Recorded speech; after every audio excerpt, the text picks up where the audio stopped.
네, 여러분들 안녕하세요. 시사타파의 심층 분석 1월 21일 방송 시작하도록 하겠습니다. 수요일. 예, 오늘 한덕수 판결부터 말씀을 좀 드리면, 제가 역사에 남을 길이 남을 판결이다 했던 이유는 단순히 검찰의 구형이 15년에 비해서 8년을 더 추가해서 이진관 판사가 대쪽 판사다가 아니에요. 이 판결 내용 하나하나 보면 정말 대박이에요. 이 내란은 위로부터의 내란이었다. 그래서 기존의 전두환이나 이런 애들이 쿠데타를 일으킨 그런 내란과 비교할 수 없는 친위 쿠데타였다. 이게 굉장히 중요한 내용이에요.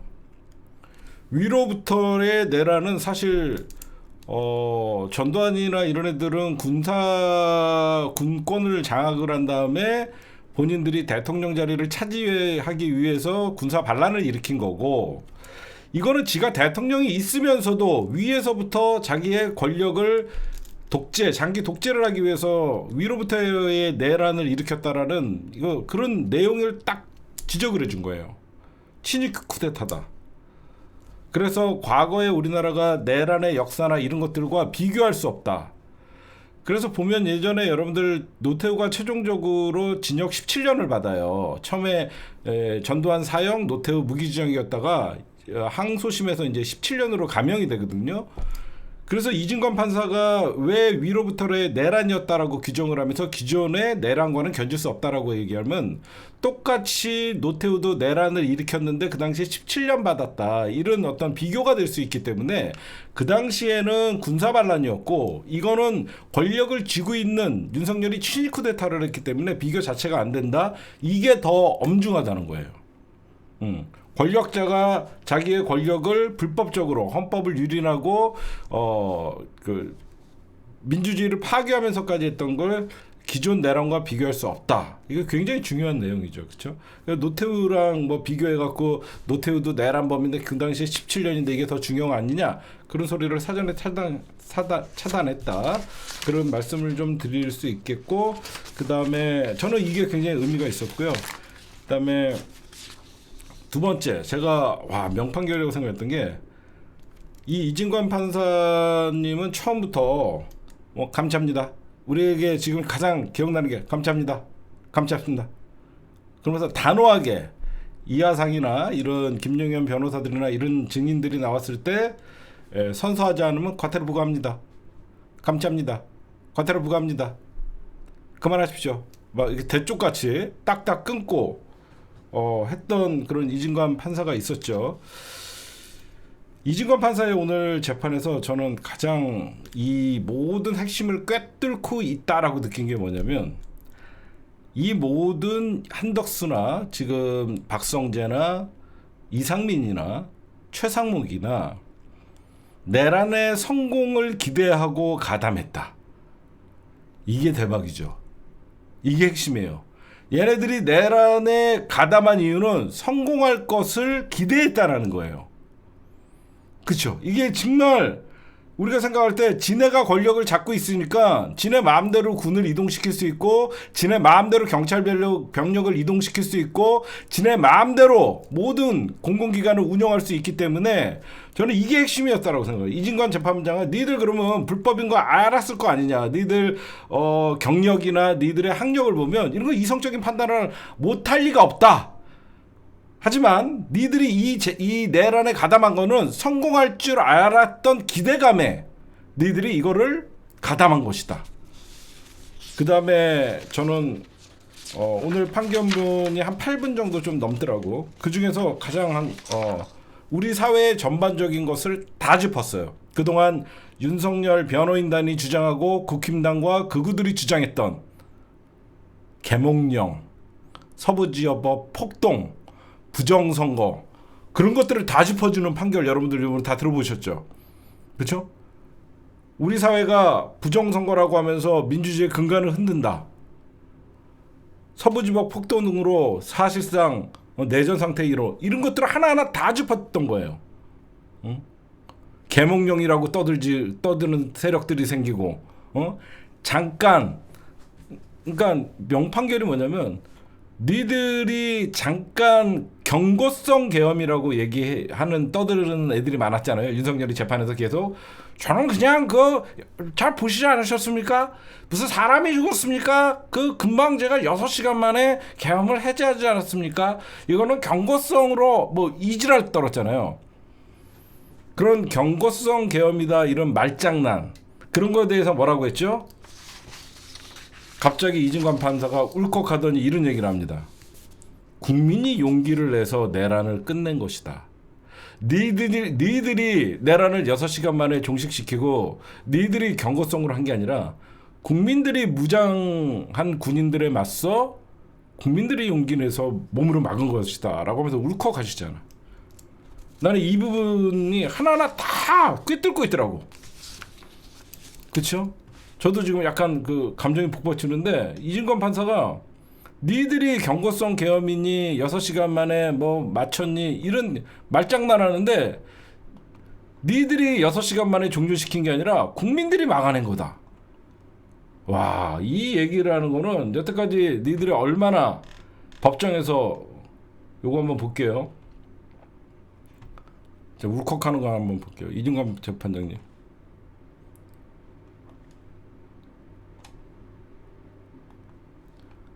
이거 한번 보세요.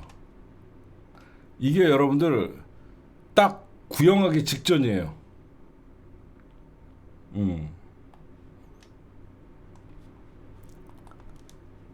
저는 이런 내용들이 담겨 있었던 거. 그렇죠? 그 다음에 오늘 판결의 굉장히 중요한 의미는요. 12.3을 내란으로 규정했다는 거. 12.3 사건을 내란으로 규정했다는 거. 그리고 다른 직위원이나 백대현이나 이런 판사들에 비해서 이분은 이 사건을 형사사건으로 보지 않았어요. 국기문란 사건으로 봤습니다. 그래서 제가 명판결이라고 하는 거예요. 사실 이런 여러분들이나 나나 똑같은 생각을 할 거예요. 이진광 판사 같은 님만 계시면 굳이 내란 재판 전담 재판부가 필요 없겠죠. 그런 생각 안 했어요? 이진관 재판장님 같은 분이 있으면 내란 재판부가 무슨 필요가 있습니까? 응? 근데 지규현이나 조희대 같은 인간들이 윤석열 풀어주고 그러니까 우리가 내란 재판부를 얘기하는 거죠. 국민이 용기 내서 내란을 끝냈다라고 하면서 이런 얘기를 하잖아요. 12.3 비상계엄에 맨몸으로 맞선 국민의 용기를 언급하며 목이 매는 얘기를 했었어요. 여러분들 이런 얘기할 때 왜 목이 메일까요? 그 사람들도 무서웠을 거 아니에요. 사실 안 그래요?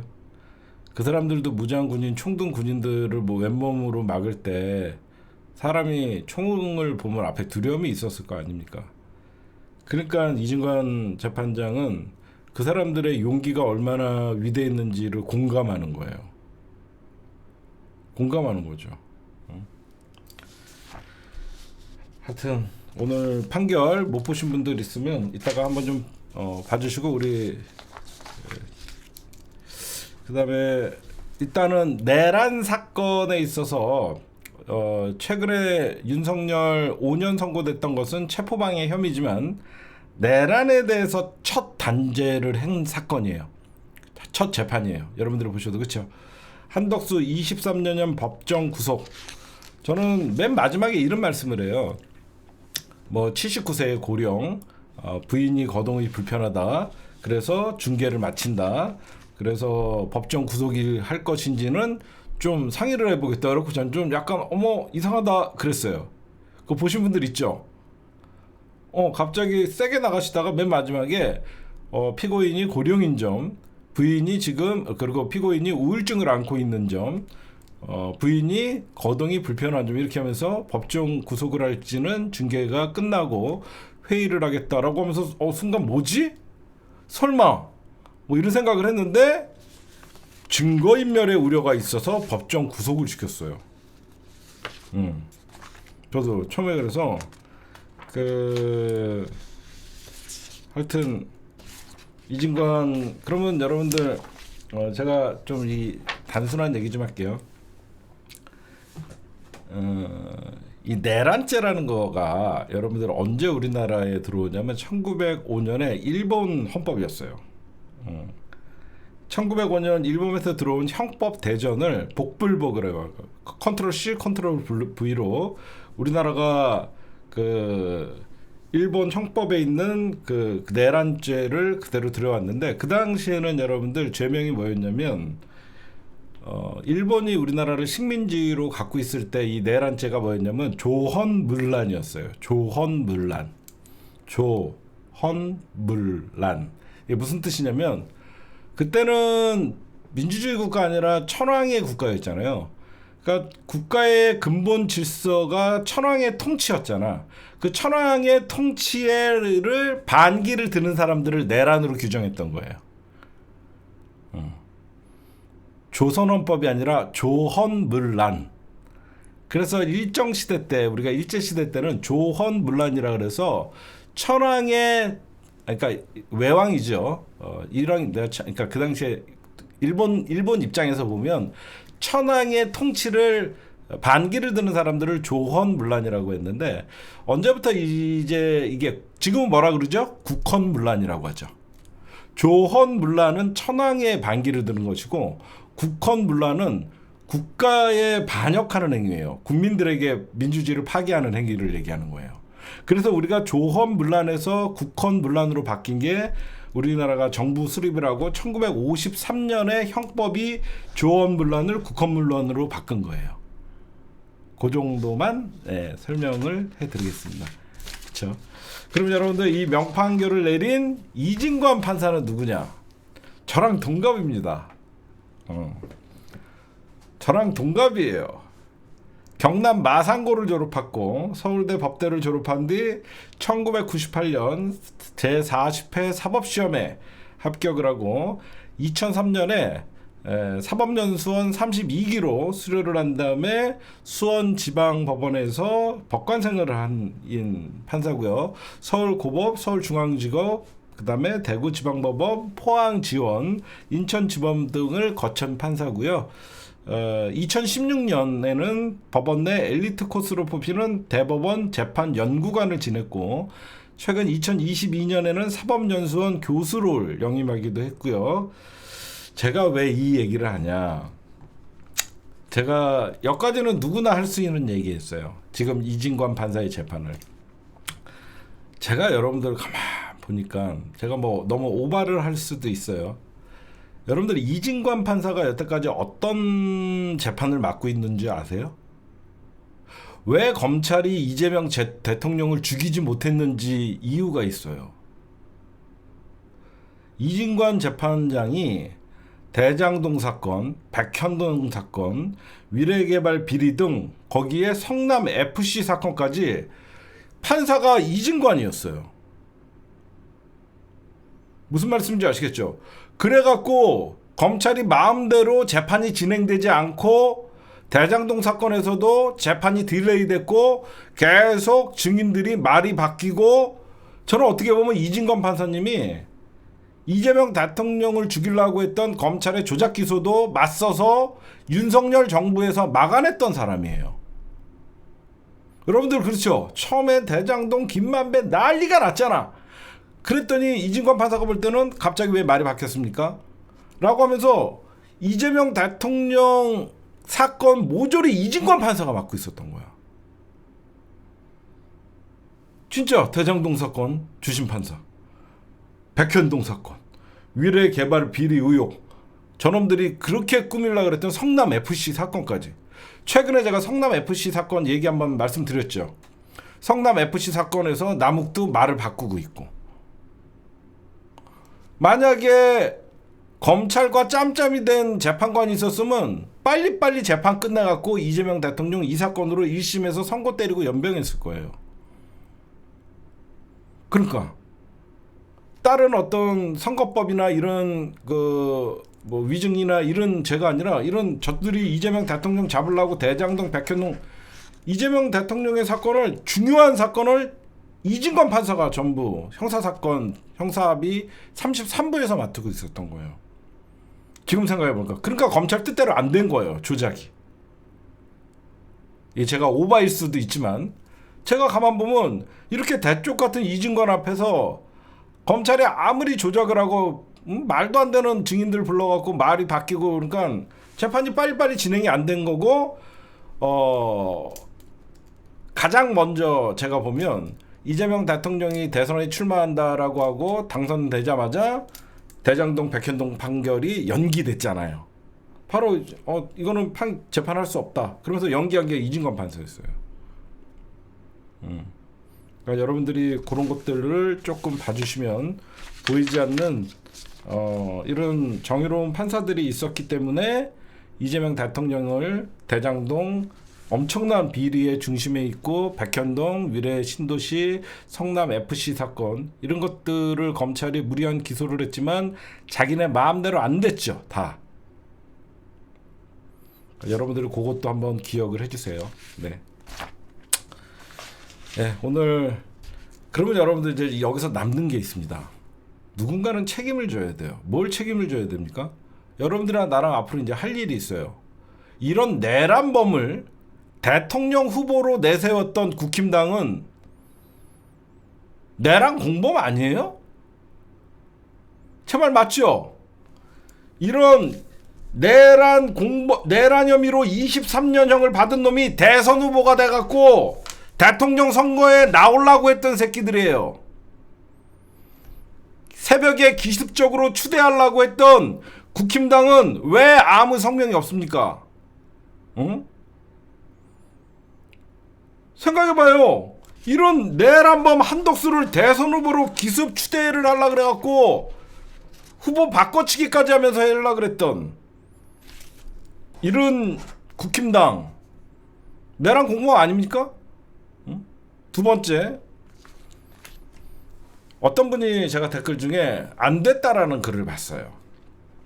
나이 79세 먹어갖고 응? 좀 안 됐다. 그런 마음이 들 수 있어요. 하지만 여러분들 잊지 말아야 될 게 있습니다. 한덕수가 윤석열 탄핵 이후에 한 짓을 생각해 보세요.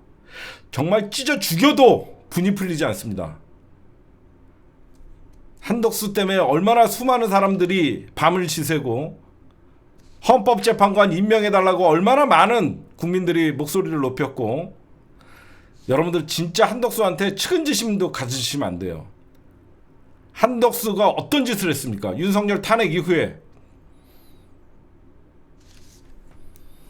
기가 한동훈이도 여기선 할 말이 없죠. 한덕수랑 공동으로 국정을 운영하겠다라고 하면서 연병을 했던 새끼들입니다. 윤석열 탄핵 재판을 멈추기 위해서 여러분들 최상목이가 임명한 거예요. 헌재 재판관 2명도. 한덕수를 민주당이 탄핵을 해서 한덕수 끝까지 헌법재판관 임명하지 않았습니다. 제 말 맞죠? 끝까지 한덕수 헌법재판관 임명하지 않았어요. 그리고 호남 가갖고 대선놀이에 있습니다. 저도 호남 사람입니다. 연병했습니다. 절대 여러분들 한덕수 그냥 여러분들 나이 먹었는데 안 됐다 이런 마음 갖지 마세요. 한덕수 때문에 화병으로 돌아가신 분들이 더 많을 거예요. 정말 저는 조금이나마 지금이야 한덕수가 법정에서 고개를 숙이고 법원의 처벌을 다르게 받겠다 이딴 식으로 나오지만, 윤석열 탄핵된 이후 2024년 12월 그해 겨울에 한덕수의 만행을 생각해 보십시오. 알박기를 여기저기서 시도했고, 지금도 한덕수에 의해서 알박기 된 인간들도 있고, 윤석열 탄핵 재판을 막기 위해서 헌재 재판관을 임명하지 않았고, 정말 이 인간 오히려 뻔뻔하게 대권 출마를 선언을 하고, 내란범이에요. 내란범. 절대 여러분들 한덕수가 불쌍하다 측은지심 갖지 마시고 103살까지 102살까지 건강하셔갖고 만기 출소하셔갖고 제발 건강하게 건강관리 감옥에서 잘 하시기 바랍니다. 절대 여러분들 이런 내란범을 대선 후보로 내세웠던 바꿔치기 하려 했던 국힘당 잊으면 안 됩니다. 아시겠죠? 네, 그 다음에 오늘 윤석열이란다. 한덕수 옹이 103살에 나오는 징역 23년을 맞았습니다. 그 다음엔 나은가? 네, 이상민, 박성재가 남았습니다.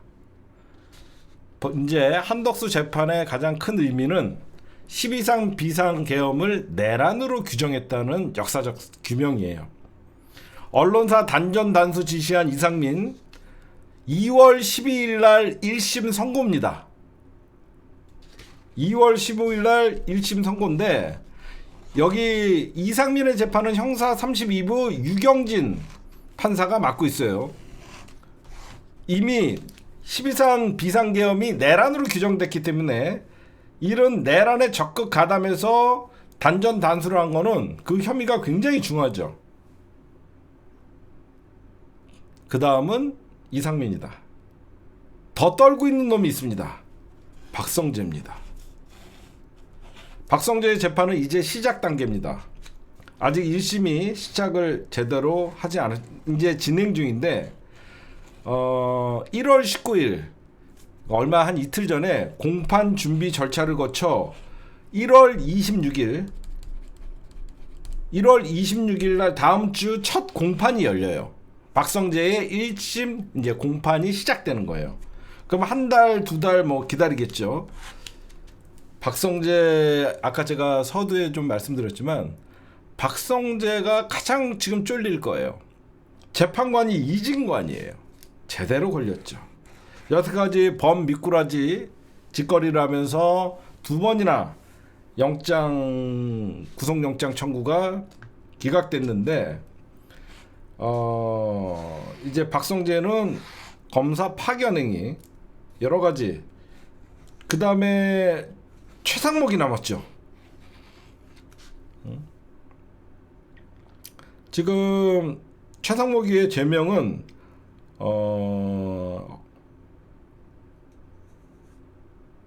헌법재판관을 빨리 임명하지 않았던 최상목도 해당이 되는 거고, 그 다음에 대통령실 정진석 비서실장, 김주현 전 민정수석 다 얘네들 지금 남았어요. 지금 앞으로 재판들이 되게 많습니다. 근데 이 재판들은 어디서 맡는다? 이거는 내란 전담 재판부예요. 그렇죠? 얘네들은 내란 전담 재판부에서 하니까 얘네들도 다 쫄았어요 지금. 바글바글하죠. 그러니까 앞으로 재판 줄 대기가 방금 말씀드렸던 이상민, 그 다음에 나는 이 박성재 재판은 이진관 판사가 좀 계속 했으면 좋겠어요. 내란 재판부가 생기면요 이 재판들이 다 넘어가요. 아니 1심도 뭐 시작을 안 하면 다 넘어가게 되더라고.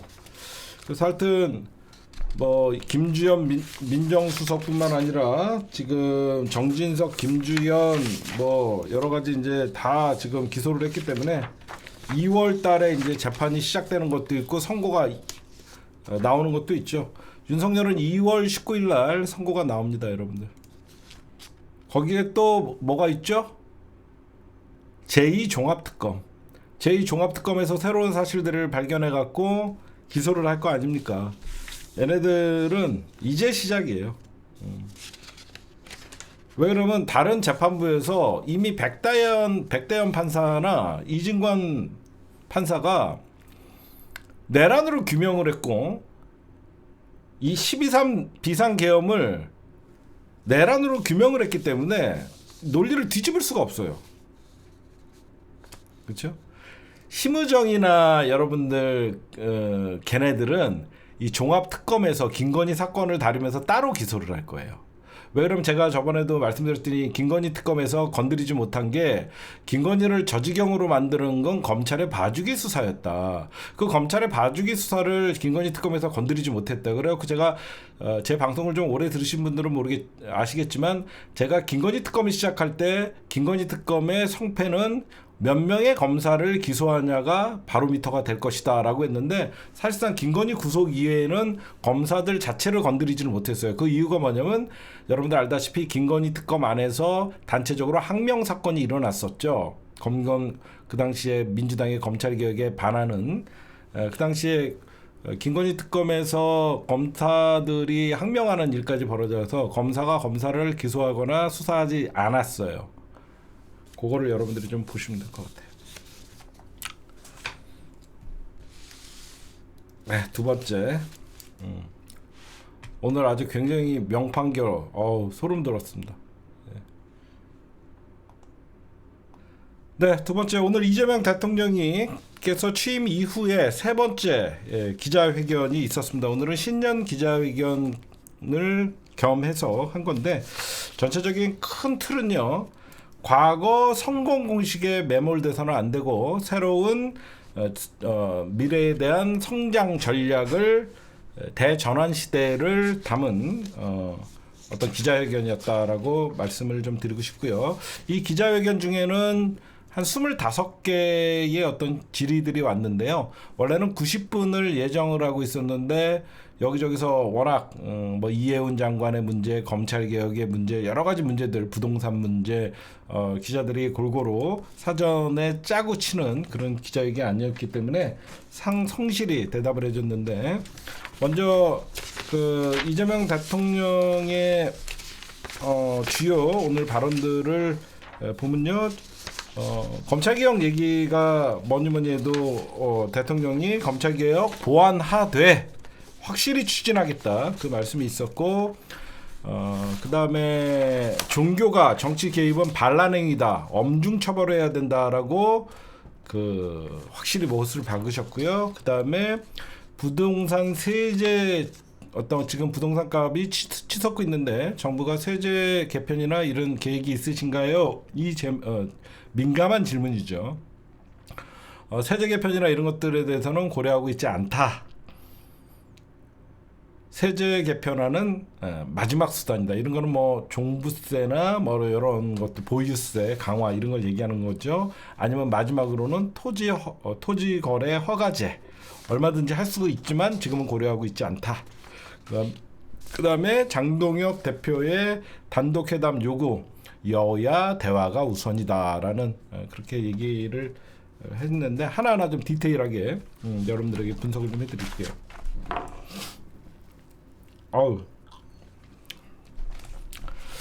먼저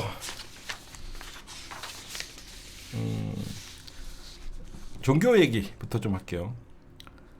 이재명이 죽어야 나라가 산다 설교하는 교회가 있다. 반드시 뿌리 뽑아야 된다. 이제는 개신교에서 일부 개신교 목사들도 이렇게 신도들 모아놓고 정치권에 대해서, 이재명 대통령이잖아요. 현직 대통령이 죽어야 나라야 산다라고 하는 이런 설교하는 이런 정치 목사들 반드시 뿌리 뽑아야 된다라고 하면서, 통일교 신천지, 그 다음에 극우 목사들 정치적 발언 좌시하지 않겠다라는 명확한 얘기를 해주신 거고, 그 다음에 이해운 기획예산처 초대 장관 후보자의 문제에 대해서는 영화 대부에서 나오듯 배신자 처단하듯이 지금 국힘당에서 이해운 장관이 이재명 정부의 장관 자리를 수락했다라는 이유만으로 공격을 하고 있는데, 이게 정치냐? 응?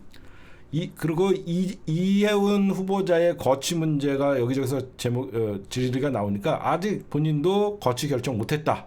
응? 그리고 국힘당 반대로 청문회가 무산된 거는 아쉽다. 응? 지금이라도 청문회를 지켜보자는 게 이재명 대통령의 입장. 그렇게 여러분들이 정리하시면 될 것 같아요, 오늘. 그다음에 제가 재밌는 것도 있어요. 어떤 기자가 남북 문제에 대해서 왜 이렇게 저자세냐, 그렇죠? 이재명 대통령에게 남북 문제에 대해서 왜 이렇게 저자세로 구냐라고 얘기하니까, 그럼 고자세로 굽니까? 고자세로 갖고 한번 붙습니까? 할 말 없죠. 안 그래요?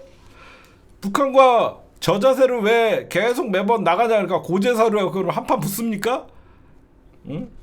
여러분들 북한이랑 고자세로 가다가 한판 붙는 순간 대한민국 경제 망하는 거예요. 서로 미사일 한 발씩만 쏘는 순간 대한민국 증시 수백 조가 날아갑니다. 응? 정신들 차려야지 기레기 새끼들아. 응? 대한민국의 경제 규모나 대한민국 기업들 가치가 왜 다른 나라의 기업들보다 저평가되어 있냐면 이게 바로 한반도 북한 리스크예요. 평화적으로 보장이 안 되니까 누가 함부로 투자하겠습니까? 그런 것들을 알아야죠. 응? 그러면서 이재명 대통령이 어떻게 보면 직설화법이잖아요. 누군 성질 없냐? 참고 설득해야지 리스크가 오히려 줄어든다. 응? 이렇게 얘기하신 거예요. 그 다음에 가장 민감한 얘기 좀 할게요. 검찰개혁 말씀하셨는데 제가 오늘 이재명 대통령의 기자회견을 다 보면서 이재명 대통령의 뜻이구나. 어떤 뜻이냐? 이재명 대통령은 여러분들 지금 검찰의 보안 수사권을 줘야 된다고 생각하시는 거예요. 다 주지는 못하더라도 일부라도 보안 수사권을 줘야 된다. 그래서 이런 말씀을 하시는 거예요. 저는 뭐 동의하지는 않습니다. 개인적으로. 제가 딴 건 다 동의해도 검찰개혁 문제에 있어서만큼은 이재명 대통령은 물론 대통령으로서 발언을 할 수는 있어요. 왜 이런 발언을 했는지도 이해는 하지만 우리가 나아가야 될 검찰개혁의 방향과 대통령이 말씀하시는 건 결국은 입법부의 몫이거든요. 제가 오늘 기자회견을 통해서 이재명 대통령의 검찰개혁에 대해서 들어보면 이런 말씀을 하세요. 검찰의 권력을 완전히 빼앗으면 나중에 누가 책임지냐? 행정은 그렇게 하는 게 아니다 라고 먼저 말씀을 하고 이재명 대통령은 보안수사권의 여지를 남겨주신 것이고요. 그리고 보안수사 필요한 경우 있다. 이거는 대통령의 철학이 담긴 것 같아요. 보안수사가 필요한 경우가 있다. 그럼 뭐냐? 좀 얘기 좀 들어봤어요. 공소시효가 얼마 남지 않아 갖고 사건이 덮일 수 있는 거. 그래서 보안수사권. 저는 이게 정답이 아니라고 생각해요. 왜 그러면 아무리 공소시효가 급한 사건이라도 이거는 다른 방법으로 수사를 하면 돼요. 이거는 검찰들이 하는 그냥 얘기예요. 보안수사가 필요한 경우가 왜 없겠습니까? 근데 꼭 보안수사가 그러니까 경찰의 수사가 미진하다는 가정이 먼저 들어가는 거예요. 그게 저는 잘못됐다는 거예요. 보안수사가 필요한 경우가 분명히 있겠죠. 어떻게 모든 수사를 하다 보면 수사가 미진한 사건도 있고 그럴 수 있는데 왜 그거를 검사한테 주냐 이거죠. 그쵸? 제 말 맞죠? 수사가 좀 미진했다 그래서 왜 이거를 왜 보안수사를 검사에게 주냐 이거죠. 저는 그거에 대해서는 좀 이해할 수 없고 그러면서 이재명 대통령의 사실 이 검찰개혁의 입장은 오늘 정리가 되신 것 같아요. 예외적 보안수사권을 허용한다. 이거예요. 이게 굉장히 저는 위험하다고 생각합니다. 예외적으로 보안수사를 수용을 하게 되면요. 검찰의 수사권을 남겨놓는 겁니다. 그쵸? 안 그래요? 예외적으로 보안수사를 수용하는 순간 검사가 다른 사건도 수사할 수 있는 검찰의 수사권을 삭제하지 않는 거예요. 이거는 검경 수사권 조정이 잘못된 거예요. 제가 보면. 저는 그렇게 생각해요. 대통령의 의중을 알아요. 대통령은 무조건 검찰의 수사권을 박탈하는 것만이 검찰개혁의 목표가 아니다. 억울한 국민들이 나오면 안 되기 때문에 법에 뭐 사각지대를 없애야 된다. 이거는 검찰의 수사권을 주장하는 사람들의 얘기예요. 그동안 검찰한테 수사권, 기소권, 공소권을 다 줬을 때 어떤 일이 우리 사회에서 발생했는지 그걸 봐야 돼요. 그리고 검찰이 수사권, 기소권, 공소권을 다 갖고 있었기 때문에 검찰이 유능해 보이는 거예요. 잘못된 수사도 결국은 기소를 하고 그 잘못된 기소를 끝까지 우겨서 별건 수사를 통해서라도 유죄를 만들어서 검찰의 기소와 공소가 자기네들이 이길 수 있게끔 만들어나고 강압적인 수사를 했기 때문에 검찰이 유능해 보이는 거예요.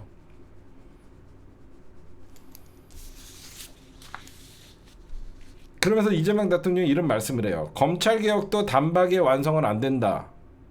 이건 무슨 말이냐면 민주당 내 검찰개혁, 검찰 절대 보안수사권도 주면 안 된다는 사람들에게 견제구를 좀 날리신 거예요.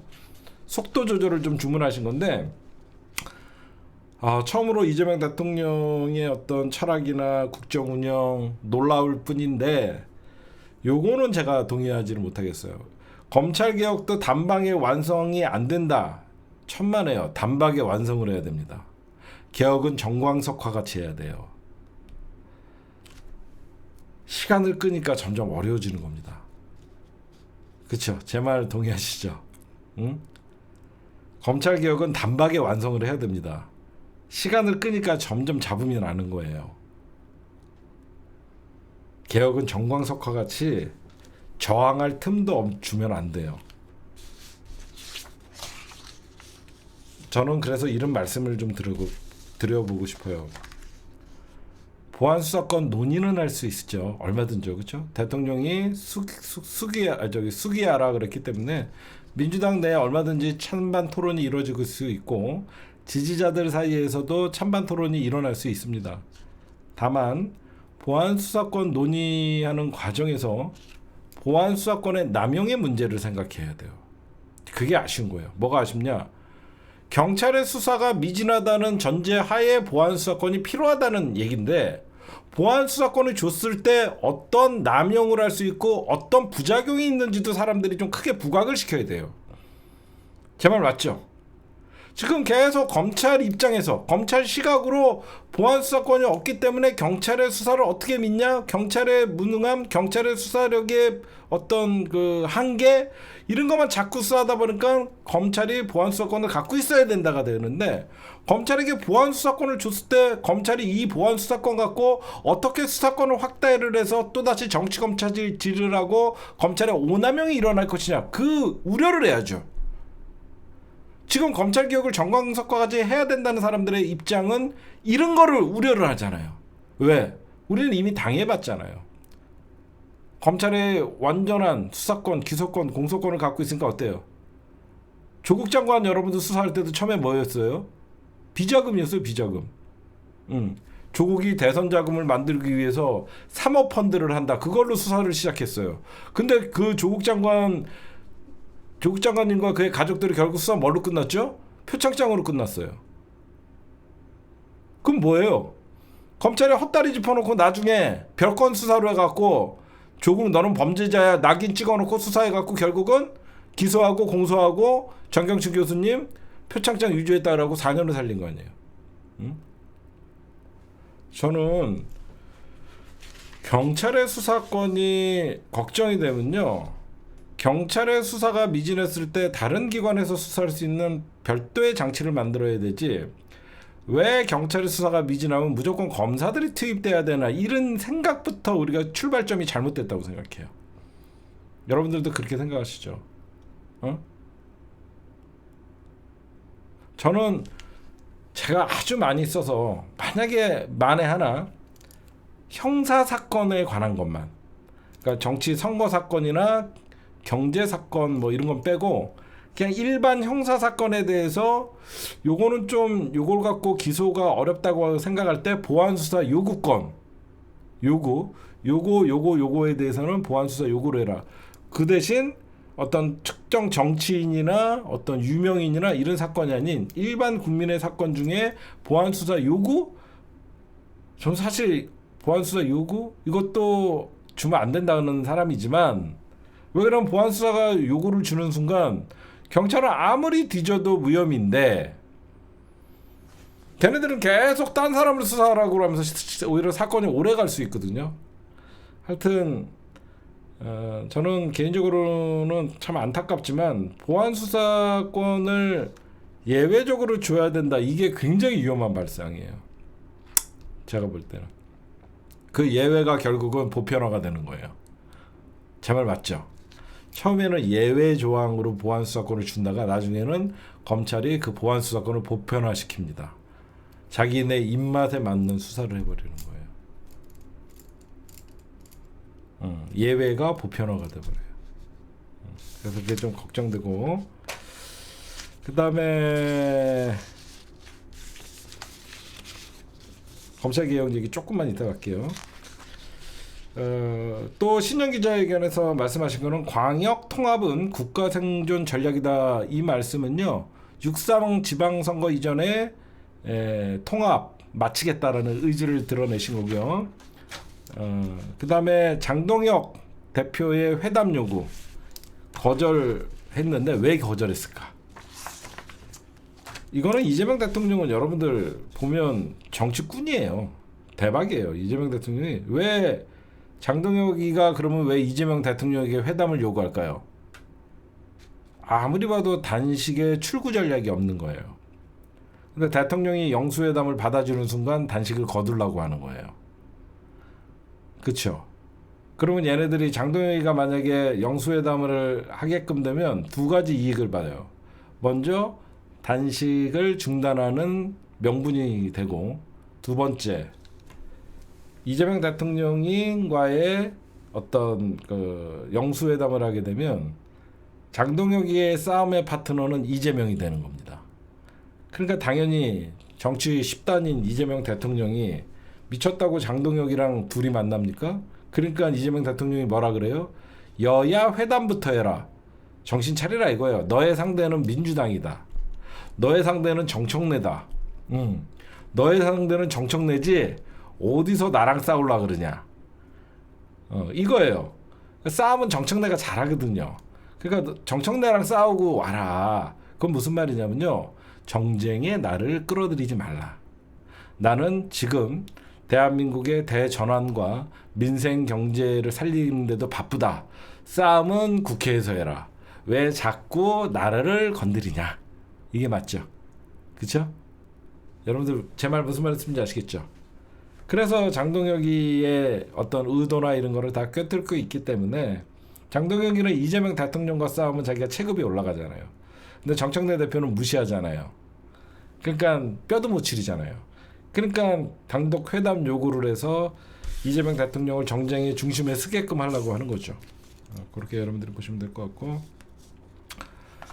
그리고 재밌는 질문이 있었어요. 강훈식 비서실장과 얘기가 있었습니다. 어떤 기자가 일각에서는 대통령과 강훈식 비서실장을 사랑하는 사이로 표현한다라고 하자 이재명 대통령이 저는 제 아내를 사랑합니다.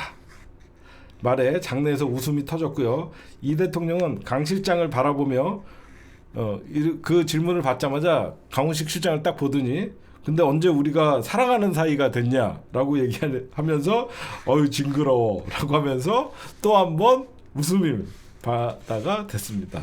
예. 근데 우리가 언제 사랑하는 사이가 됐죠? 그러면서 어유 징그러워 이렇게 하면서 웃음 받아가 됐습니다. 예. 아무튼 검찰개혁 조금 더 얘기를 해드리면요. 좀 아쉽지만 대통령의 뜻은 이래요. 근데 이재명 대통령께서는요, 그렇다고 해서 이제 민주당이 검찰 개혁안을 만들어 오거나 민주당이 사실상 폐기에, 정부 안에 폐기에 가까운 그 검찰 개혁을 마련한다 그래도 그걸 반대하실 분은 아니죠. 왜 그러면 민주당이 좀 고민 좀 해달라. 내 뜻은 이렇다. 근데 그러면 우리는 무조건 받아들이겠다. 수기하면 우리는 수렴하겠다라는 얘기를 했거든요. 근데 이제 오늘 여러분들 보시면 무슨 일이 있었어요. 제가 어제 뭐라 그랬어요?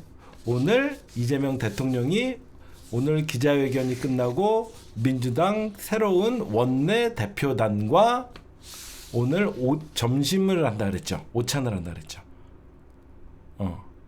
무슨 말씀인지 아시겠죠? 그건 무슨 말이냐면 오늘 여러분들 아시다시피 기자회견 딱 끝나자마자 원내 신임 한병도 원내대표, 거기에 그다음에 천호 누구죠? 천우조 원내 부수석, 그다음에 김한규 뭐 이런 분들 만나갖고 이건 뭐냐면 입법 속도전. 그리고 제가 보면 여기 입법 속도전도 있지만 결국은 원내 대표단, 즉 그 국회에서 입법을 해야 되는 건데 검찰 개혁의 뜻도 여기서 말씀하신 것 같아요. 그러니까 이재명 대통령의 검찰 개혁의 철학, 그러니까 그러니까 제가 취재를 해보면요, 이재명 대통령이 이런 생각을 하신대요. 왜 그러면 이재명 대통령은 검찰의 보안 수사권에 약간의 어떤 남겨둬야 되나 이런 당원들이나 지지자들이 반대하는 걸 알면서도 왜 이런 말씀을 하나 제가 가만히 생각해 봤더니 이재명이니까 이런 얘기를 할 수 있다라고 생각해요. 왜 그런가 했더니 검찰의 최대 피해자가 이재명 대통령이거든요. 내가 최대 피해자인데 검찰에 그래도 보안 수사권은 좀 남겨놔야 돼, 예외적으로라도 남겨놔야 되지 않냐라고 하면 그게 어느 정도 설득이 돼요. 그렇죠? 저는 솔직히 그러면 안 된다고 생각하지만 이재명 대통령 입장에서는 검찰에 내가 제일 많이 당했는데도 억울한 사람이 있거나 그러면 안 되니까 검찰의 보안 수사권을 예외적으로라도 좀 줘야 된다라고 하면서 대통령은 국정 운영을 해야 되는 사람이기 때문에 이런 말씀을 할 수는 있어요. 근데 오늘 원내대표단과 이런 만나고 이런 그 행보를 보면 대통령이 검찰개혁, 사실 오늘 기자회견에서 대통령이 검찰개혁의 로드맵을 저는 제시했다고 생각해요. 그럼 민주당이 이걸 어떻게 받아서 할 것이냐, 그게 좀 관건인 것 같고, 거기에 이제 홍익표 정무수석이 한병도 원내 수석과 오늘 만났죠. 오늘 재밌는 일이 있었어요. 국회에서 뭐가 있었냐면 홍익표 정무수석이 이제 본격적으로 오늘 한병도 그 정무수석을 만나고 정청래 당대표를 만났어요. 만나서 이것저것 얘기를 했겠죠.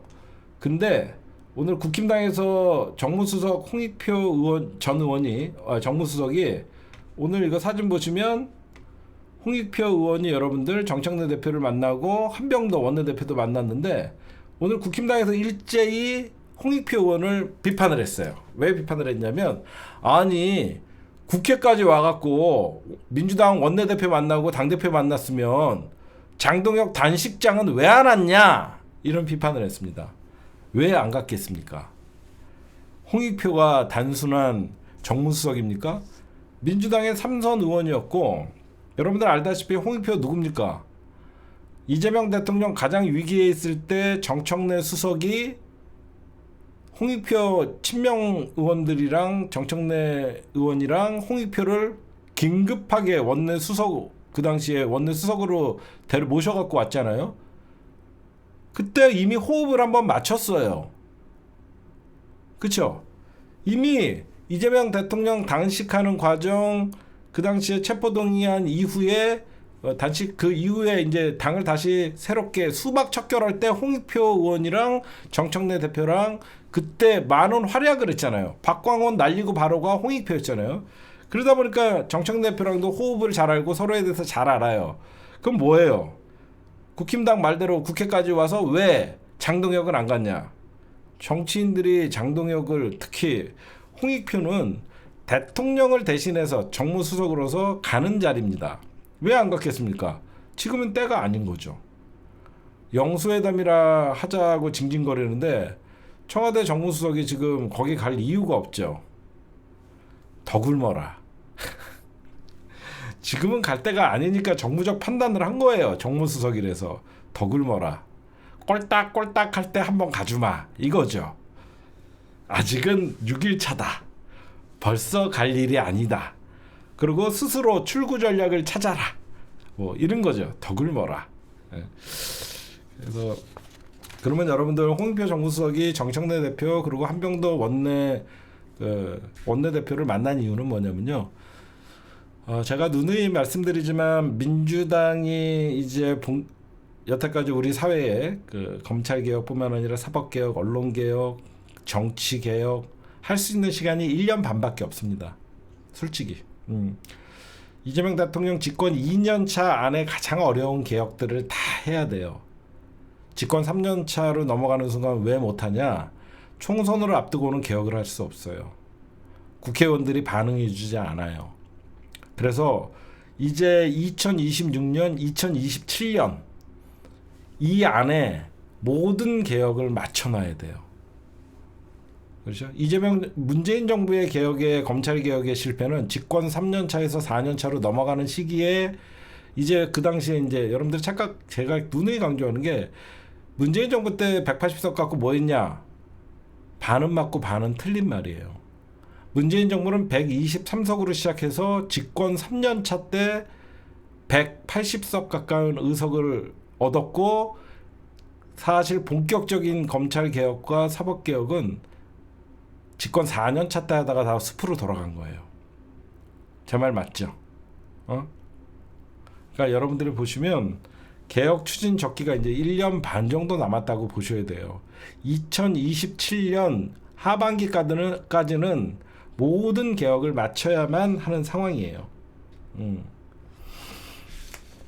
저는 이 정부가 굉장히 전략적 어떤 인사들의 배분이 잘 됐다는 게, 홍익표 정무수석은 장동혁이나 이런 단식장에 찾아가지 않아요.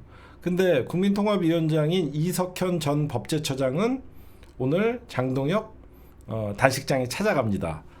조화가 참 좋은 것 같아요. 저는 이석현 법제처장을 여러분들 욕하는 사람들이 있는데 그런 역할하라고 시킨 거예요.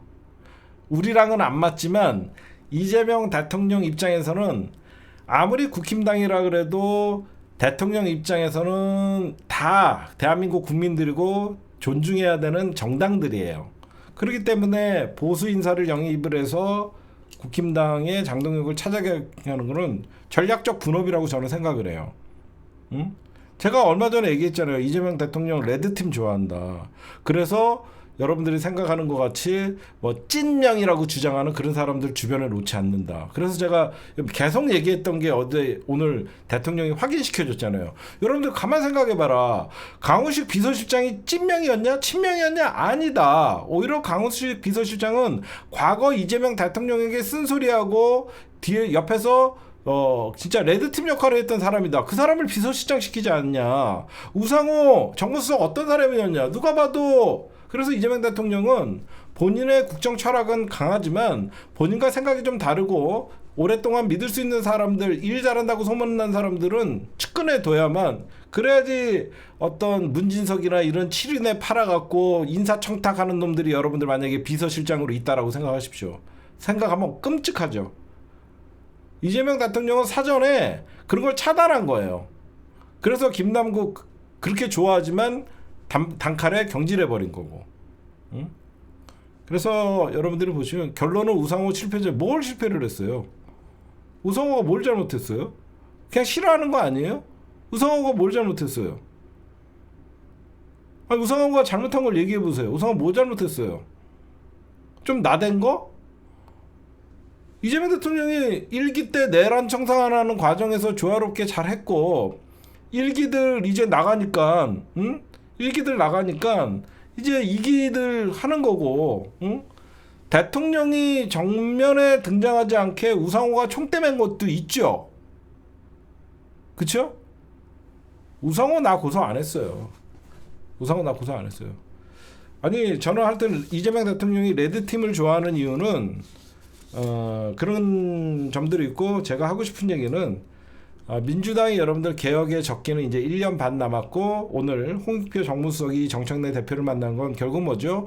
국회가 개혁의 주체가 되고 입법으로, 일단은 법으로 개혁을 해야 된다라는 얘기를 하는 것이고, 그 다음에 오늘 원내대표 홍익표 정무수석이 원내대표 한병도 원내대표를 만나는 것은 원내대표는 여러분들 여러 가지 입법 과정이나 그런 것들 주도를 하는 거잖아요.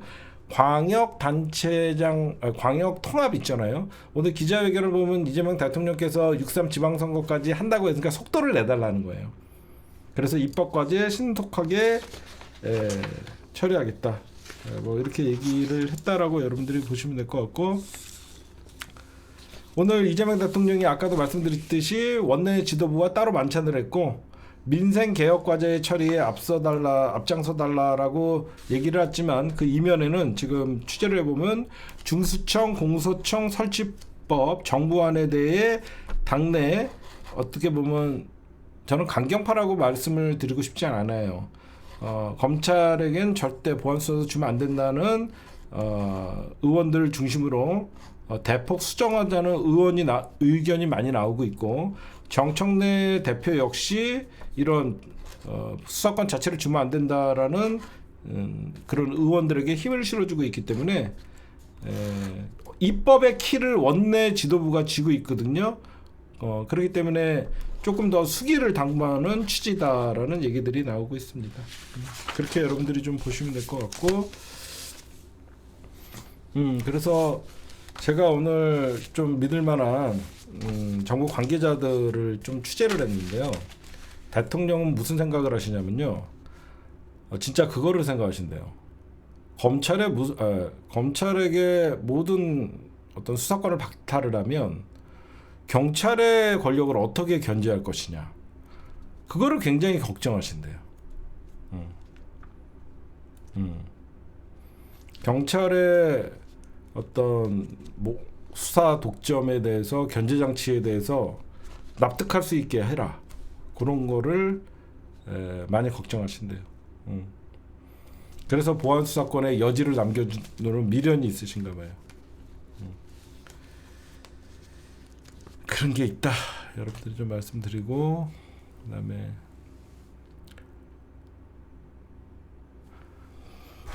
요거 하나 짚고 넘어갈게요. 지금 여야가 민주당과 국힘이 23일 날 이해운 후보자의 청문회를 개최하겠다라고 얘기를 했어요. 이거는 23일 날 청문회를 다시 하겠다라고 했지만 제가 볼 때는 이거 안 열려요. 왜 그러냐? 국힘당이 단서를 달았어요. 뭘 단서를 달았냐? 국민의힘이 요구한 자료를 제출해 주면 열겠다예요. 그러니까 23일까지 그러니까 저는 안 열릴 거예요. 왜냐면 국힘당 입장에서는 안 열려도 청문회도 없이 임명했다라고 하면서 공격을 할 수 있고 시간이 끌면 끌수록 국힘당은 뭐 밑져 본전이니까 그래서 이런 단서를 다는 개최는 이재명 대통령 입장에서는 청문회 재송부를 한번 했기 때문에 만약에 자료 제출이 늦어질 경우 26일 날 청문회를 개최할 수도 있다. 이거는 민주당이 이거는 계속 시간 끌기에 끌려나가지 않았으면 좋겠어요. 민주당이 시간 끌기 전략인데 국민의힘이 그러면 요구하는 자료가 뭐냐면 증여세 의혹 해명 자료, 반포 원 펜타스 아파트 부정 청약 의혹 해명 자료, 해외 송금 내역. 이미 쟤네들은 이재명 대통령 말씀대로 영화 대부의 배신자 처단하듯이 하는 거기 때문에 민주당이 이건 어떻게 할지 모르겠는데 제가 볼 때는 청문회 없이 직권으로 임명할 가능성이 높아 보여요. 제가 보면.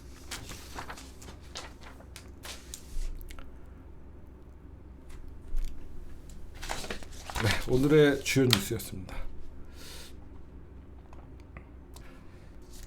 네, 여러분들 장동혁이가 지금 저는 장동혁이가 하는 거를 단식이라고 생각하지 않아요. 그냥 도피라고 생각합니다. 도피. 그러다 보니까 명분 없는 단식이라고 얘기해요. 사실 여러분들 장동혁이가 지금 단식 안 하고 있으면 어떤 추궁이 들어갑니까? 윤석열 재판 이후에 국민의힘 당대표의 입장은 무엇입니까가 나가야 되는 것이고 오늘 한덕수 재판을 보고 장동혁 대표의 입장은 무엇입니까? 왜 사과 안 하냐? 이런 얘기가 나가야 됩니다. 그리고 되게 웃긴 게 장동혁 단식을 하고 있는데 국힘당의 장동혁이나 극우나 이쪽 친윤계들은 한동훈이가 와서 단식장에 와서 사과해야 된다라는 얘기를 합니다. 그러면 한동훈이 때문에 단식한 게 되죠. 그 앞뒤가 안 맞잖아요, 여러분들. 겉으로는 쌍특검 요구를 한다라고 하면서 이미 민주당은 통일부 특검 하자. 거기에 신천지 특검도 하자 이렇게 나오고 있는 입장이고 지금 추구 전략이 보이지 않으니까 오늘 대통령에게 영수회담을 제의한 거예요. 무슨 말씀인지 아시겠죠? 추구 전략이 보이지 않으니까 한동훈이가 와갖고 단식을 중단하면 그럼 뭐가 돼? 한동훈이 때문에 단식을 하게 된 거잖아. 그러면 뭐야? 한동훈이 제명을 자기가 밀어붙일 수밖에 없고 그런 입장이에요. 그래서 한동훈이는 이 정치 초짜이다 보니까 가기도 그렇고 제가 가면 단식을 멈춥니까? 그럼 멈추는 것도 이상하잖아. 그럼 누구 때문에 단식한 거야? 한동훈 때문에 단식한 거야? 그럼 말이 안 되잖아요. 그래서 지금 누가 봐도 벌써 이제 한동훈이가 단식 일주일째에 접어들고 누가 보면 단식 한 달 했는 줄 알아요. 벌써 누워갖고 뭐 꽃향기를 맡느니 뭐 이상한 소리나 삑삑하고 있는데, 한동훈이가 지금 장동혁이가 여러분들 과거에 뭐 했는지부터 살펴보시면, 한 장동혁이를 중심으로 국힘당 애들 지금 너무 뻔뻔하지 않아요? 윤석열 체포방해에 5년 맞았잖아요. 1차 때 45명의 현직 의원들이 가갖고 체포방해를 동조했어요. 그때 장동혁이 그 자리에 있었죠. 2차 집행 때 방해한 인간들 30명. 얘네들 영장은 불법이라고 연병을 했어요. 인간 방패를 했어요. 응? 얘네 어떻게 된 거예요? 응? 아무 입장이 없어요. 그러다 보니까 지금 어떻게 보면 극우들과 악마적 거래를 했던 인간들이 이 단식으로 모든 걸 면죄를 받으려고요. 그러니까 출구 전략이 없는 거예요. 민주당이 뭐하러 장동혁 말도 안 되는 저 떼쓰기에 민주당이 찾아가고 민주당이 뭐 도리상 뭐 단식 중단을 요구하고 그럴 필요가 없는 거예요. 장동혁이가 요구하고 있는 거 통일교 특검, 신천지 특검, 통일교 특검이랑 뭐그 민주당이 공천원금 특검, 민주당이 그걸 미쳤다고 봤습니까? 장동혁이는 단식할 때가 아니라 단죄를 받아야 되는 사람이에요. 다만 제가 좀 걱정되는 건, 저야 원외 당대표니까 이렇게 장동혁 단식에 대해서 비판할 수 있죠. 현직 의원님들은 장동혁 단식에 대해서 조롱하지 마세요. 제가 조언 드리는 거예요. 비꼬 오거나 더 굶어야 된다 이런 얘기 하지 마세요. 역풍 맞아요. 우리나라 중도층이나 이런 사람들이 단식하게 되면 아유 벌써 그런 생각을 하지, 현직 의원님들은 말 조심해야 되는 거예요. 저야 원외 당대표고 정치인이 아니기 때문에 장동혁 단식에 대해서 비판을 할 수 있지만, 현직 의원들이나 이런 분들은 장동혁 단식을 조롱하거나 비판하면 바로 문매를 맞게 돼 있습니다. 밥 먹고 하세요라고 하세요. 그게 더 조롱하는 건가? 밥 먹고 하세요. 밥 먹고 단식하세요. 그렇게 하세요. 그 다음에 정치권 비하인드 스토리 얘기하고 미국 문제는 좀 넘어갈게요.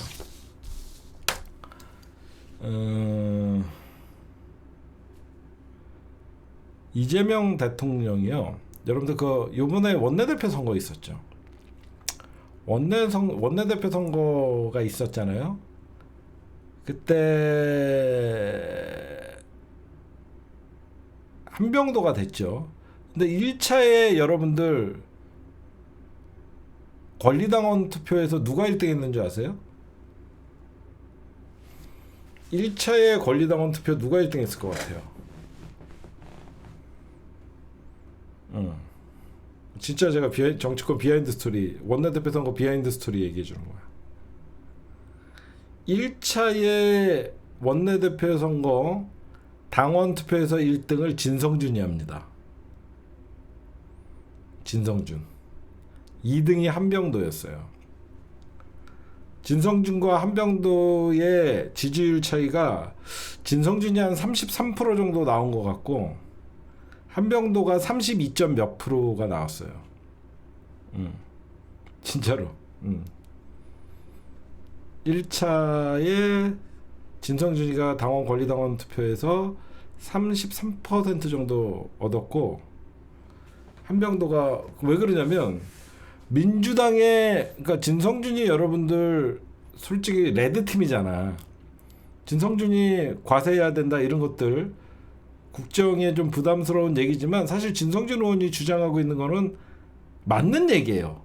그러니까 민주당의 어떤 우리 열성 지지층들은 진성준이 옳다라고 생각하는 사람들이 있는 거예요. 응? 레드팀 중에 하나가 지금 진성준이에요. 그리고 한병도 의원을 이재명 대통령이 정말 좋아해요.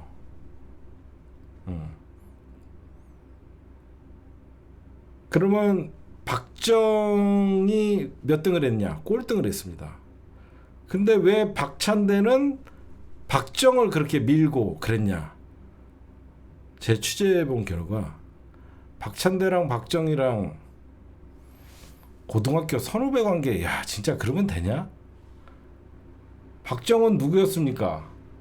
윤영찬, 박광온, 완전 이낙연계의 핵심이었어요. 고등학교 선후배 사이더라고. 취재 많이 했죠. 둘이 고등학교 선후배 사이다 보니까 박정희 선배예요. 그러니까 박찬대가 당대표 나왔을 때 박정희 밀어주고, 그래갖고 둘이 학연으로 그렇게 밀고 땡기고 있더라고.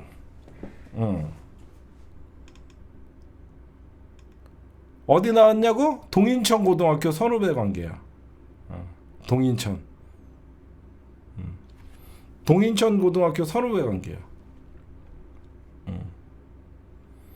그래서 박정을 박찬대가 밀었는데 박정희 꼴찌를 했죠.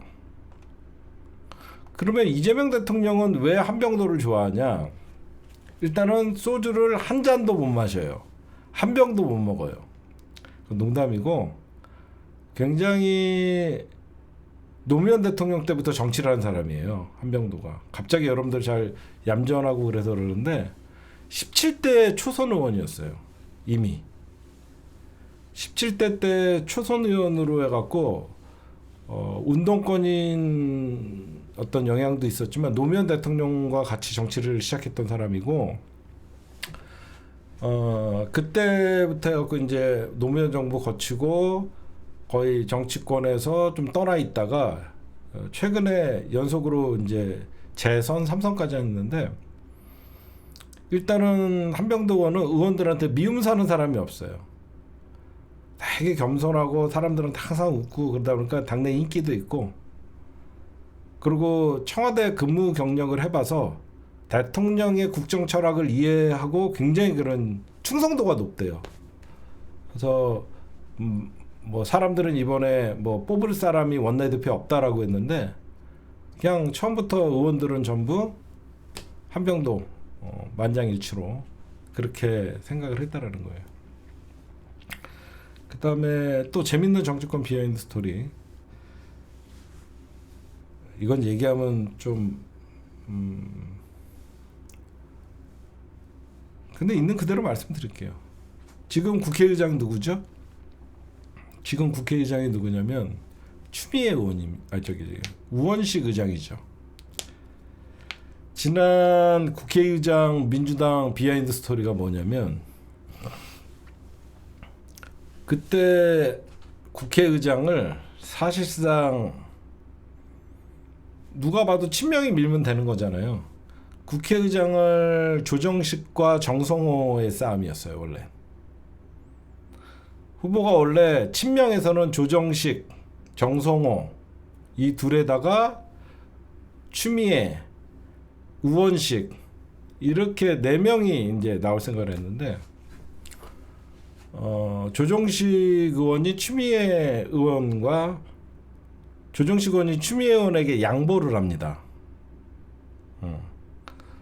결정적으로 정성호 의원님은 법무부 장관으로 방향을 틀은 거고, 이재명 대통령의 어떤 그 핵심 참모, 그러니까 브레인들, 측근들 중에 정성호는 법무부 장관으로 그 방향을 틀은 것이고, 이제 육선에 추미애랑 그 조정식 의원이 두 분이 남았잖아요.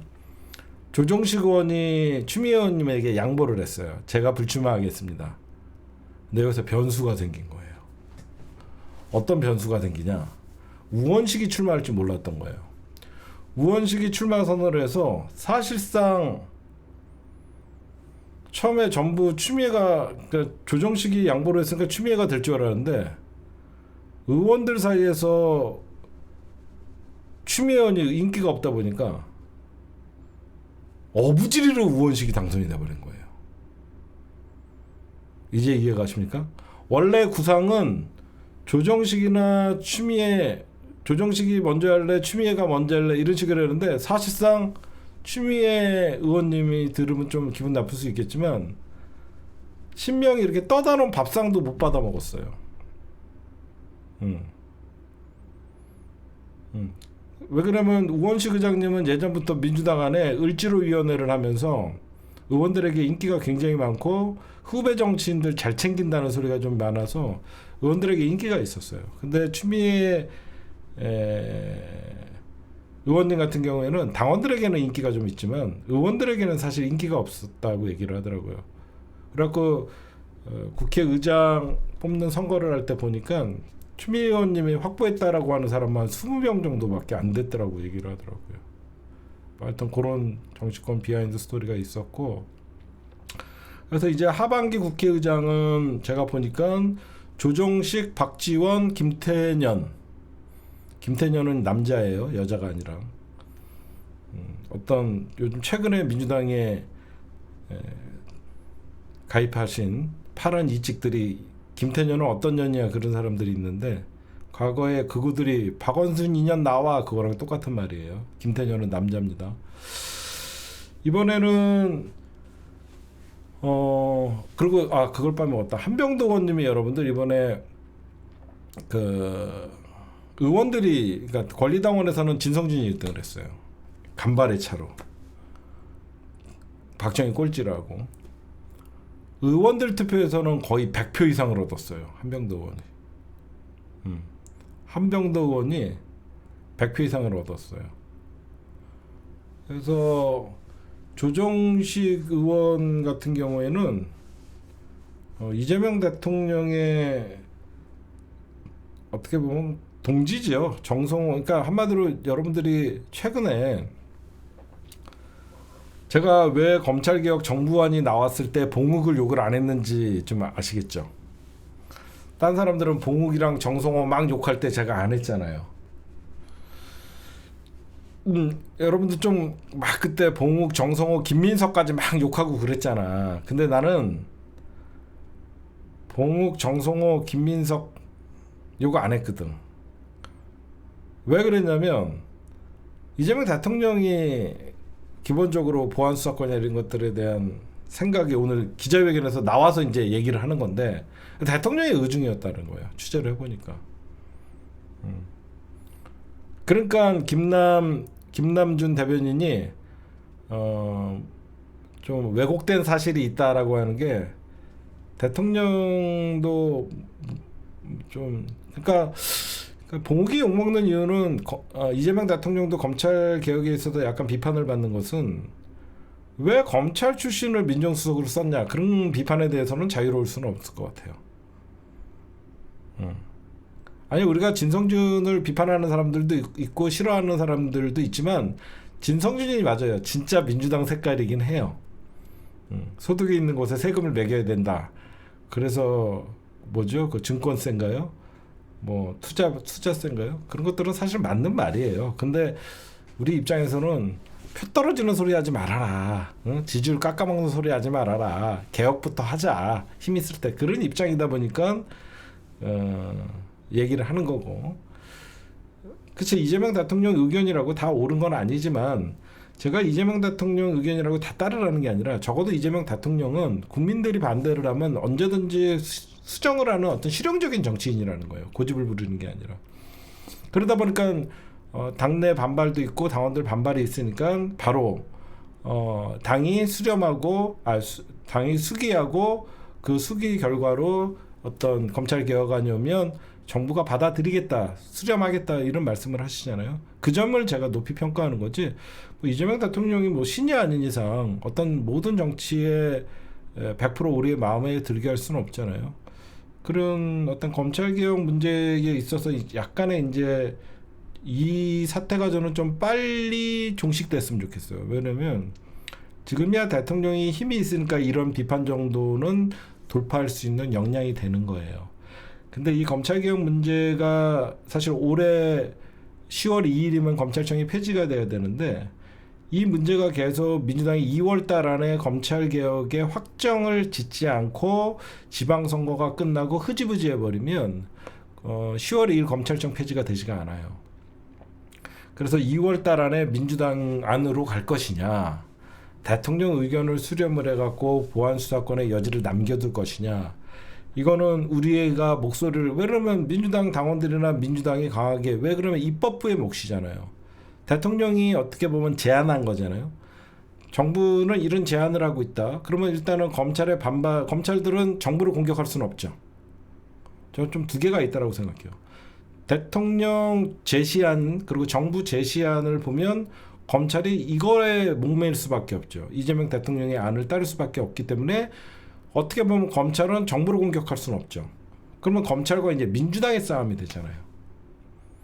그러니까 싸움을 제가 보면 전선을 민주당으로 넓혔다라고 생각해서 저는 여러분들이나 나나 우리가 대통령의 안을 비판할 건 없다라고 생각해요. 대통령의 생각이니까. 그러면 우리가 이거를 최종적으로 매듭 짓고 개혁을 완성할 수 있는 건 민주당이 아닙니까? 여러분들이나 나나 민주당 당원들 아닙니까? 그럼 우리가 민주당 정부 안에서 민주당이 어떻게 고치고 어떻게 수정하고 아니면 전면 폐기하고 새롭게, 이미 민주당이 검찰 개혁안은 나와 있지 않습니까? 그렇죠? 저는 대통령은 지지자만을 보고 정치를 할 수는 없잖아요. 그래서 저는 정부안이 나왔고 비판을 받더라도 이재명 대통령이 지금은 집권 초기니까 감내할 수 있다라고 생각을 해요. 저는 정치인들이 이걸 제대로 수정을 해야 되지, 또 정부안을 제시한 것을 수정한다 그래갖고 파란 이찍들이 반면 프레임을 씌우면 안 된다라고 생각합니다. 제 말 맞죠? 정부안이 잘못됐으면 국회에서 민주당에서 수정하고 보완하고 민주당 지지자들 입장이나 많은 국민들이 검찰의 무소불위의 권력을 이제는 더 이상 용납할 수 없다, 보안 수사권도 주면 안 된다는 의견들이 대다수일 때는 보안 수사권 그리고 형사소송법 196조 197조를 삭제를 하고 검찰청법 53조를 삭제를 하면 민주당이 완성을 할 수 있도록 우리 지지자들이 민주당을 압박하는 게 저는 옳다고 생각해요.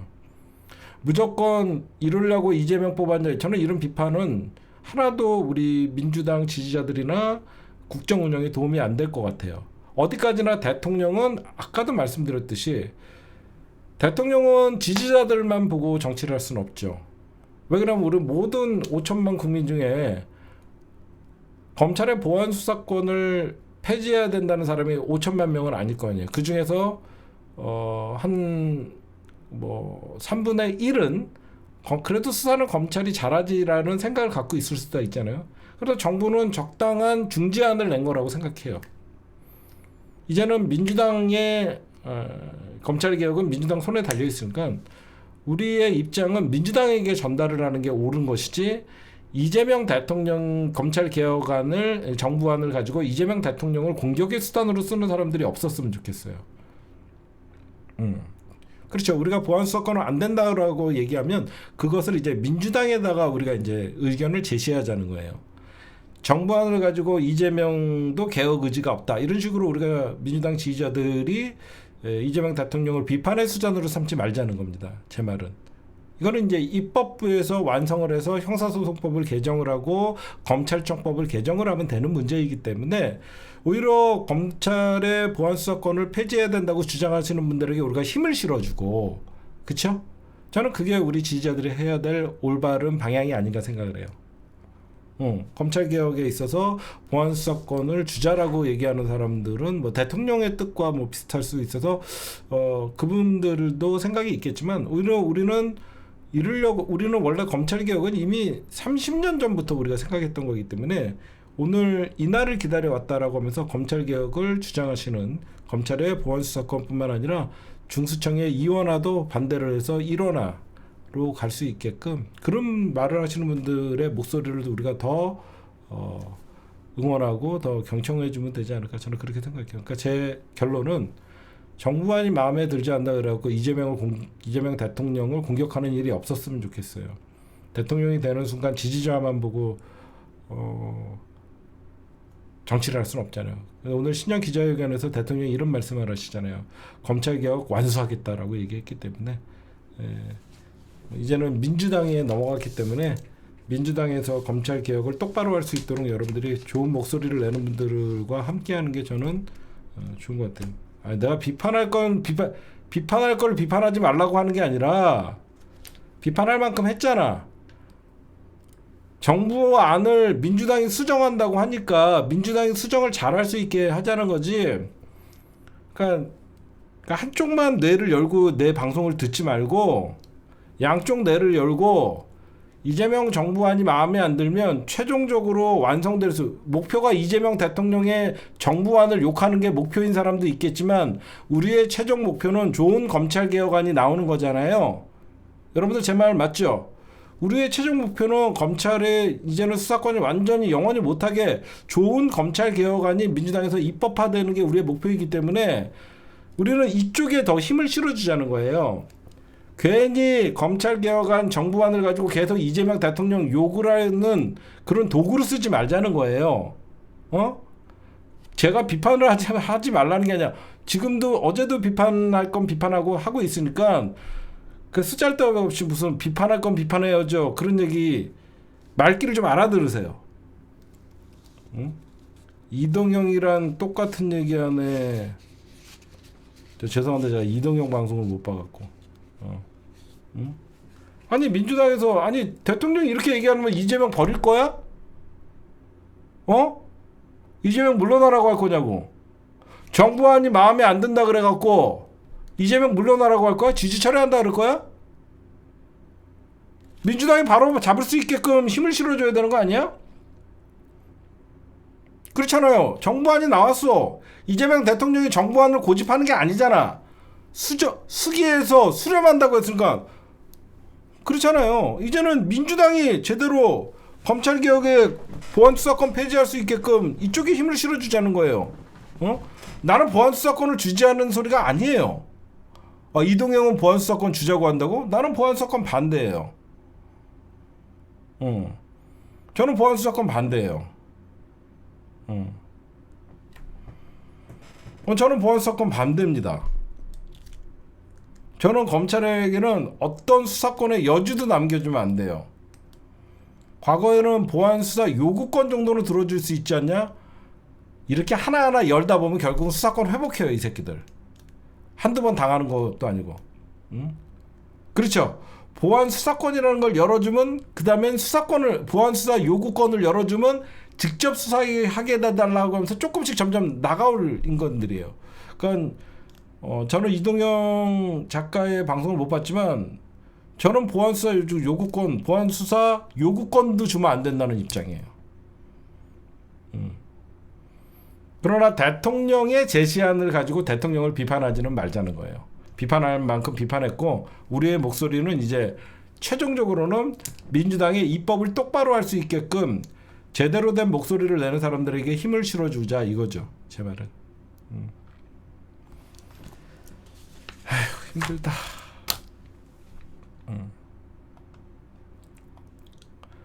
지금 여러분들 트럼프가 연일 그린란드 때문에 이제 유럽이 결집을 하고 있죠.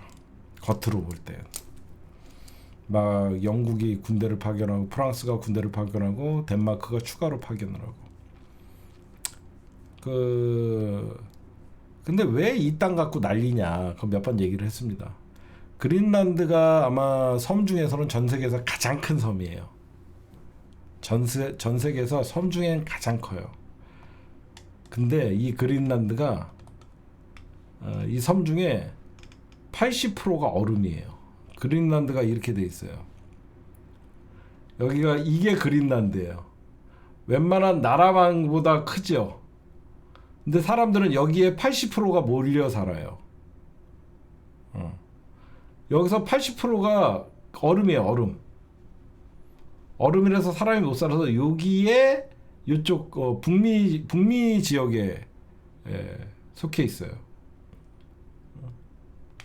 이 북극해가 이제 녹고 있으면서 중요한 도로가 되는 거죠. 그래서 제가 왜 이 얘기를 하냐? 이 그린란드를 트럼프가 집착을 하잖아. 결국은 북극 항로 개척 시대가 싸움을 하는 거예요. 이미 중국과 러시아, 저번에도 말씀드렸죠. 중국과 러시아가 손을 잡고 이쪽을 벌써 이제 점령을 하려고. 그 이유는 뭐죠? 운송료, 물류 비용을 줄일 수 있죠. 여태까지 첫 번째가 뭐냐면, 여태까지 여러분들 여기 속한 것은 북미에 속해 있지만 이 북극 항로가 여기서 이어지고 있죠. 이 항로에는 아시아, 유럽, 북미를 잇는 해상 경로예요. 기후 변화로 이제 북극해가 녹으면서 지금 대부분이 아시아, 유럽, 뭐 이쪽 북미에서 무역으로 오가는 배들이 수에즈 운하를 써요. 근데 수에즈 운하보다 훨씬 짧아요. 그러다 보니까 물류비가 40%, 그러니까 돌아갈 필요가 없는 거예요. 여기가 이게 뚫려버리고, 여기가 이제 뚫리고, 얼음이 뚫리고 그러면 기존에 이렇게 돌아가던 게 물류비가 40%가 지나가는 거죠. 그러다 보면 이제 미국이 여기를 차지하게 되면 중국과, 그래서 얼마 전에 도란프가 중국 그린란드 주변에 중국과 러시아들 배가 우글거린다 그랬잖아. 중국과 러시아를 견제하기 위해서라도 이 북극항을 차지하겠다는 거예요. 군사적, 경제적 영향력을 키우겠다는 거예요. 그래서 군사 안보적 필수라고 하는 거예요. 그래서 트럼프가 저기에 집착하는 것이고, 지금 보면 이 그린란드 문제로 미국과 유럽이 틈새가 벌어졌죠. 그린란드 문제로 미국과 EU 국가들이 이제 좀 사이가 나빠지면 싸움으로 번지는 막 군대를 파견하고 있죠. 제일 좋아할 사람이 누구예요? 저 그린란드 문제로 유럽과 미국이 마찰을 겪으면 가장 손뼉치고 좋아할 사람 누굽니까?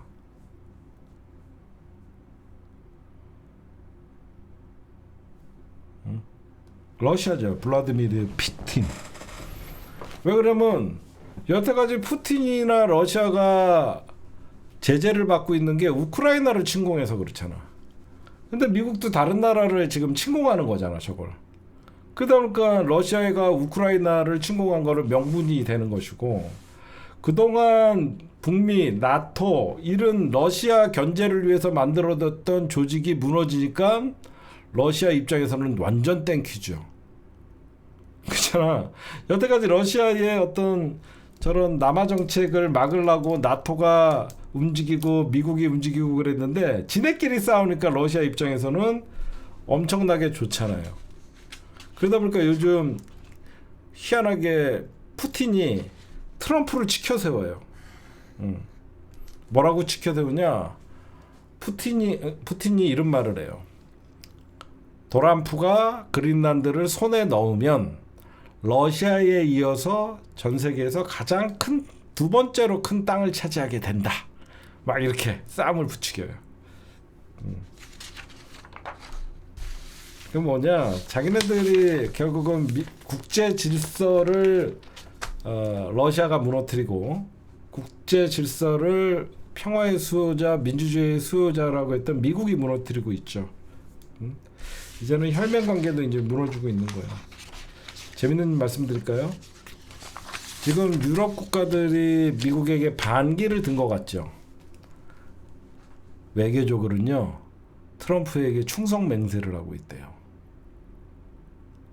뒷구녕을 해서 트럼프 대통령 각하 응원하고 지지합니다. 막 각국이 따로 겉으로는 막 미국에게 결사 항전을 한다 그러면서 군대를 파견하고 있지만, 뒤에서는 친애하는 트럼프 대통령님, 당신의 뭐 의중을 잘 파악하고 있습니다. 왜 그러냐면 관세 쳐맞을까봐.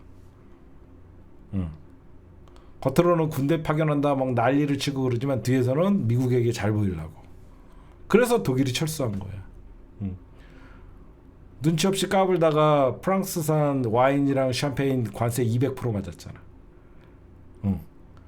나라도 트럼프 정책을 지지하려고 일부러 유럽에서는 러시아와 중국의 어떤 남하를 막아야 된다 그러면서 미국이 그린란드 어떤 이쪽에 자기는 지지한다. 겉으로는 덴마크에게 나토와 유럽이 미국에 대항하는 것 같지만 뒤에서는 연락에 문자 보내갖고 트럼프에게 아부를 떨고 있대요. 그게 정치야. 겉으로는 싸우는 것 같지만 뒤에서는 국익을 챙기려는 게 현대 정치의 정서예요. 그러니까 이재명 대통령이 누구보다도 그런 걸 잘 알아서 정치가 윤석열이나 이런 잘못된 것 같이 한쪽을 포기하고 한쪽은 영원한 혈맹도 없고 이제는 국익 우선주의가 돼버리는 그런 사이가 됐다. 영국도 손 떼고 다 손 떼게 돼 있어요. 그래서 결국은 덴마크가 이제 나토 연합군에게 막 그 하려고 하니까 뭐 유엔이나 이쪽에 하려고 그러니까 제가 요번에 그래서 도란프가 60개국에다가 가자 평화 유지군 오냐 안 오냐 한마디로 눈도장 찍으라고 지금 보내서 지금 이재명 정부의 외교부가 굉장히 고심을 하고 있어요. 그런 정치권 이면에 그런 일, 그러니까 외국도 똑같아요. 뒷면에서는 다 자국의 이익을 위해서 그렇게 싸우는 거예요.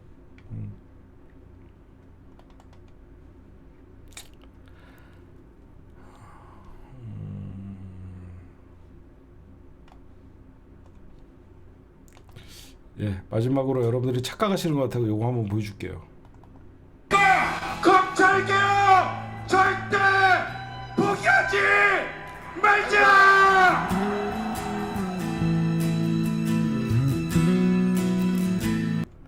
내가 이랬던 사람인데 무슨 내가 보안 수사권을 주자라고 얘기하겠어. 안 그래? 내가 무슨 보안 수사권을 주자고 하겠어. 예, 오늘 녹화는 여기서 마치도록 하겠습니다.